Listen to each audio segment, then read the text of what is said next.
मैं कसम खाता हूं कि मैं जो कहूंगा सच कहूंगा, जो किताब में लिखा है सिर्फ वो कहूंगा, सच के सिवाय कुछ नहीं कहूंगा। और अगर मैं कुछ ऐसा कहता हूं जो रामायण की किताब में, वाल्मीकि रामायण में नहीं लिखा हुआ, तो भारतीय संविधान और देश का कानून मुझे सजा देने का बिल्कुल अधिकार रखता है। ये मैं अपनी इच्छा से बोल रहा हूं। लोग कहते हैं मोदी सरकार अच्छी है, कोई कहता है कांग्रेस सरकार अच्छी है, कोई कहता है ये मंत्री अच्छा, वो मंत्री अच्छा, इसका राज अच्छा, उसका राज अच्छा। लेकिन मैं आपको एक ऐसे राज के बारे में बताना चाहता हूं जो अब से हजारों साल पहले चलता था, और जिसके राज में रहने के लिए लोग दूसरा देश छोड़ के इस देश में आते थे कि यार वो कमाल का शहर, वो कमाल का देश, वहां चलते हैं, यहाँ कुछ नहीं रखा। मैं बात कर रहा हूं कोसाला देश के उस राजधानी की जिसका आज तक कोई तोड़ नहीं मिल पाया कि वो शहर इतना ज्यादा विकसित था कैसे।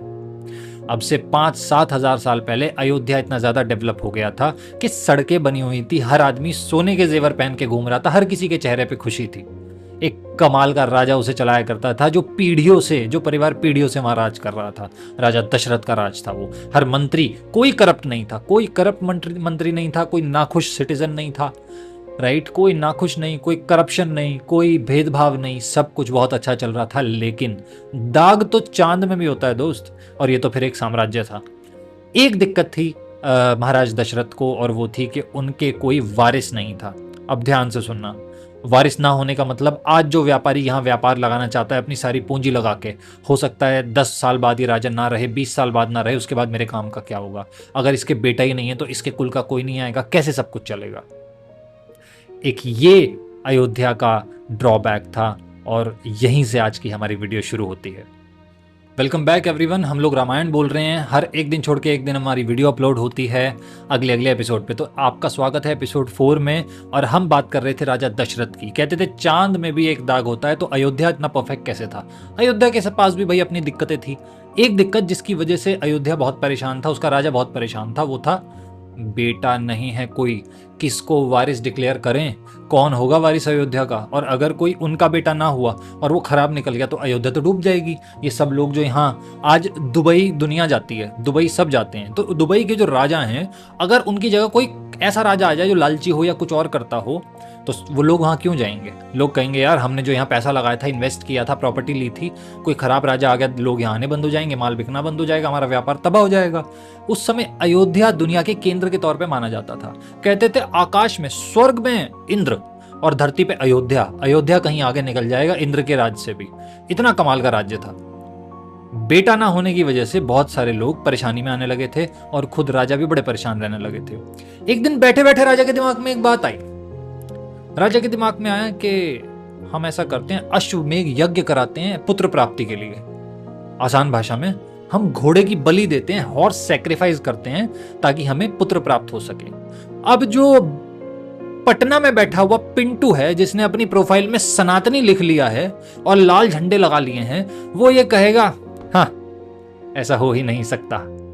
तो पिंटू बाबा, ये देखो, बालखंड सर्ग 8 श्लोक 2, इसमें साफ साफ लिखा हुआ है कि राजा के दिमाग में, दशरथ के दिमाग में एक ख्याल आया कि हम हॉर्स सैक्रिफाइस करते हैं ताकि हमें पुत्र की प्राप्ति हो जाए, हमें बेटा प्राप्त हो जाए। ये ऐसे मत कहना, ये क्या कह दिया आपने, ऐसा कैसे हो सकता है, ये कैसे? मैं बताता हूं कैसे हो सकता है। उस समय लोग मांसाहारी से शाकाहारी होने की तरफ थे। हमें खेती इजाद के हुए 10,000 साल ही हुए हैं अभी। बहुत ज्यादा समय से इंसान खेती नहीं जानता है, अभी पता लगा है। उससे पहले शिकारी करते थे, सब शिकार करते थे, हमारे पूर्वज के पूर्वज शिकारी करते थे, और तब खेती की तरफ लोग झुक रहे थे। तो वो वही सभ्यता है, ऐसा नहीं है, राइट। इसके ऊपर कंट्रोवर्सी भी हुई थी, बट कोई बात नहीं, हम आगे पढ़ते हैं। जहां तक अभी तक मैंने पढ़ा है, हाँ, हॉर्स सैक्रिफाइस की ही बात हो रही थी।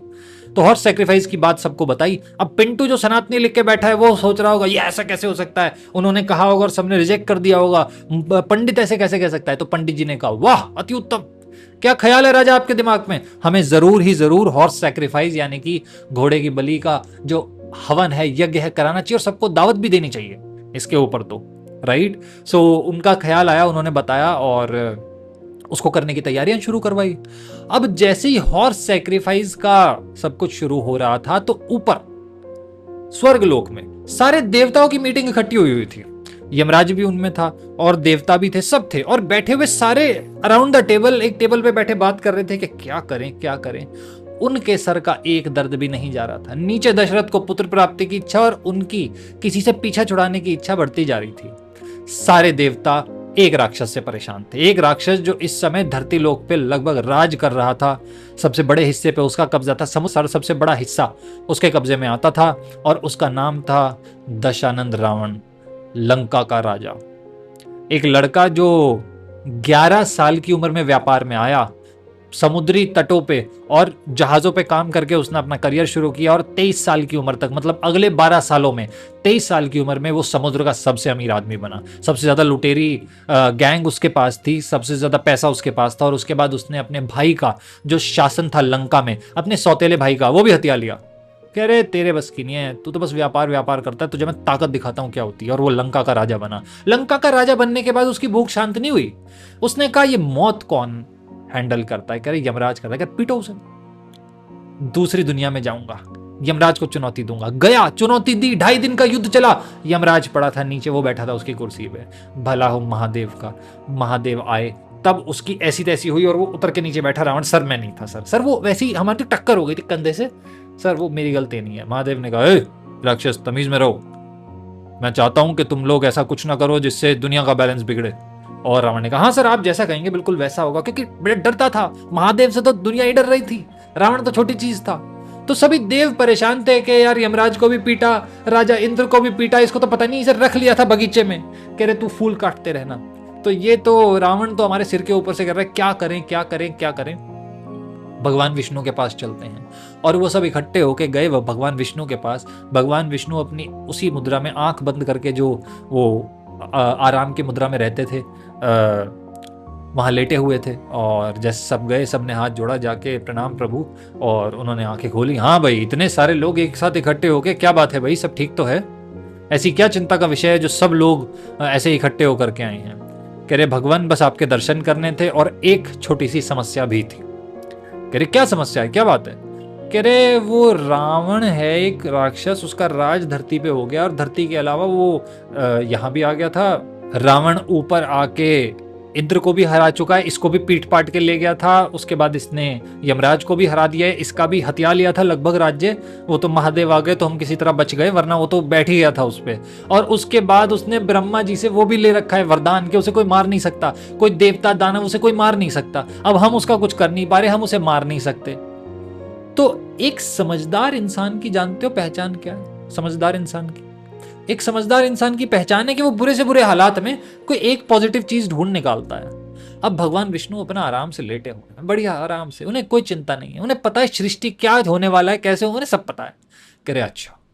तो उन्होंने ध्यान से उसका वरदान सुना। उन्होंने कहा क्या वरदान था? कह रहे वरदान था कि देवता ना मार सके, दानव ना मार सके, राक्षस ना मार सके, भगवान ना मार सके, और कोई ग्रह ना मार सके, सूर्य देव नहीं, जल देव नहीं, कोई ना मार सके। तो उन्होंने कहा इंसान क्यों नहीं है इस वरदान में? कह रहे उसने इंसान का बोला ही नहीं। इंसान तो वैसे ही नहीं मार सकता उसको, जब देवता नहीं मार पा रहे, इंसान क्या मारेगा? आपको क्या लगता है कोई हत्यारा जाएगा उसकी हत्या करके आ जाए? हम नहीं मार पा रहे सर उसको। विष्णु जी ने कहा उत्तम, अति उत्तम। कह रहे क्या करें? कह रहे मैं अवतार लूंगा, और अवतार लेकर के मानव के रूप में उसका जाके दहन करूंगा, मैं उसको हरा दूंगा जाके, आप चिंता मत करिए। तभी वहां महादेव भी आ जाते हैं। महादेव के आते विष्णु जी उनको प्रणाम करते हैं। कह रहे नमस्कार भगवान, प्रणाम भगवान। तो महादेव कहते हैं हाँ विष्णु जी, आप जरूर अवतार लीजिए, जाइए धरती लोक पे और रावण को खत्म करके आइए। ये इन सभी के लिए बहुत अच्छा होगा। मैं देख रहा हूँ देवतागण कुछ समय से इस चीज के लिए परेशान हैं। तो विष्णु जी ने फैसला किया ठीक है, ओके, कोई दिक्कत नहीं।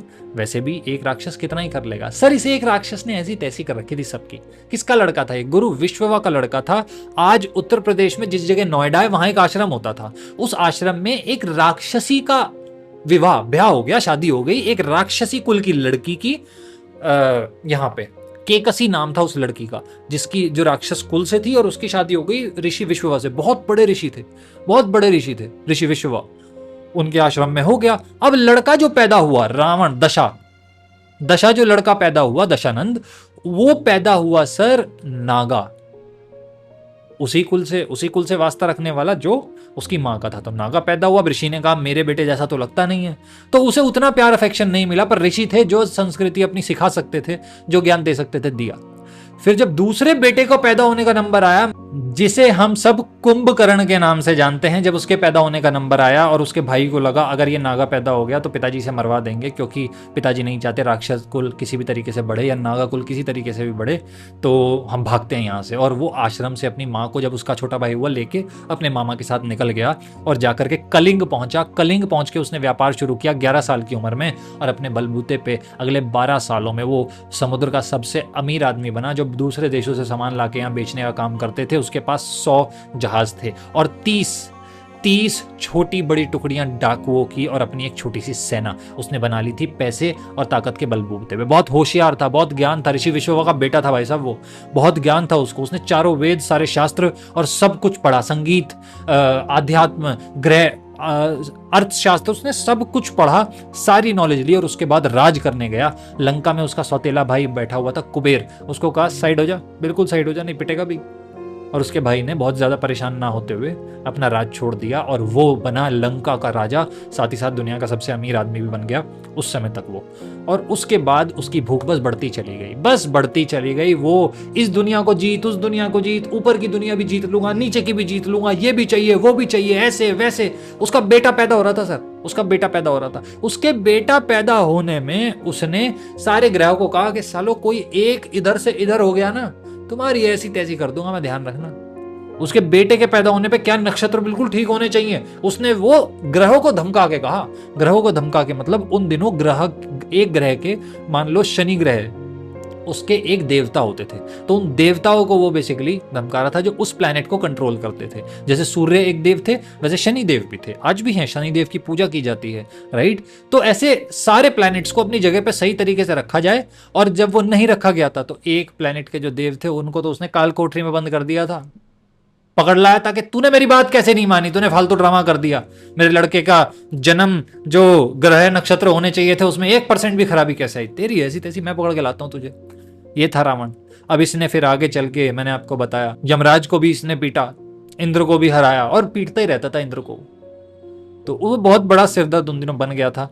और उसी की वजह से देवतागण परेशान थे। उन्होंने फैसला किया कि महाराज दशरथ नीचे अश्वमेघ यज्ञ करने वाले हैं, आप वहीं अपना वो भेजिए, अवतार भेजिए, और महाराज दशरथ के घर में जन्म लेके कुछ कीजिए ऐसा कि आप नीचे जाके कुछ ऐसी लीला कर सकें, कुछ ऐसा कर सकें कि रावण का खात्मा आपका जो भेजा हुआ मैसेंजर ऑफ गॉड होगा, या फिर आपका भेजा जो प्रॉफिट है, या आपका भेजा जो अवतार है, वो कर सके।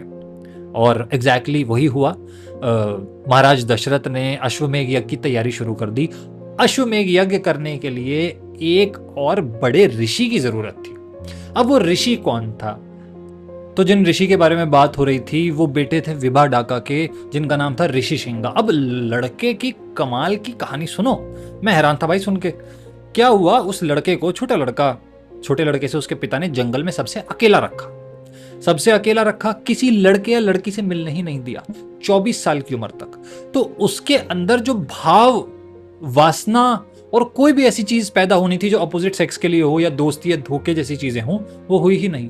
उसको उस समय पृथ्वी लोक के one of the purest people में से माना जाता था। इतना प्योर माना जाता था कि उसको उसके पास के देश के राजा ने भाई साहब गेम करके, मतलब टैक्टिक्स लगा के, उसकी फील्डिंग सेट करा के बुलाया उसे, ताकि देश की समस्या सॉल्व हो जाए। अब हो था क्या, बगल में एक देश था अंग, कोसाला के बगल में देश था अंग देश, उसका राजा था रोमपाड़ा।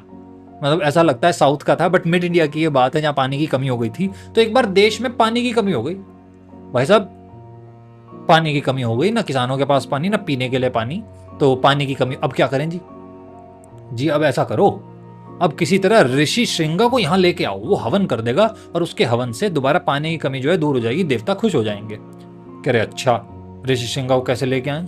अब मंत्रिमंडल बैठा था सारा, बढ़िया मीटिंग चल रही है उनकी। कह रहे कैसे लेके आए, क्या उस ऋषि को हम दे सकते हैं जिसको कोई मोह माया नहीं है, जो प्योर है?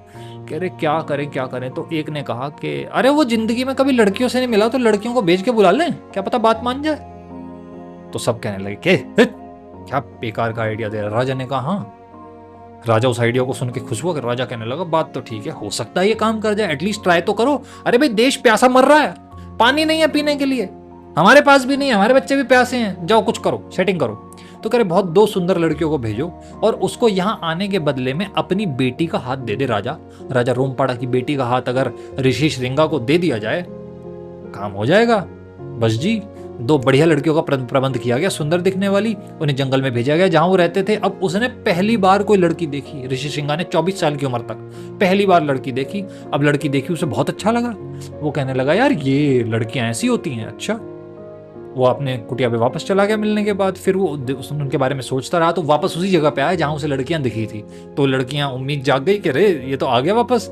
कि रे आप अगर चलना चाहो तो आप हमारे साथ हमारे अंग देश चलो, पास ही में है, और वहां जाके आपको राजा अपनी खुद की बेटी देंगे शादी के लिए, गृहस्थी के लिए, और आप वहां चलिए और आपका इंतजार हो रहा है, सब चाहते हैं आप वहां आए।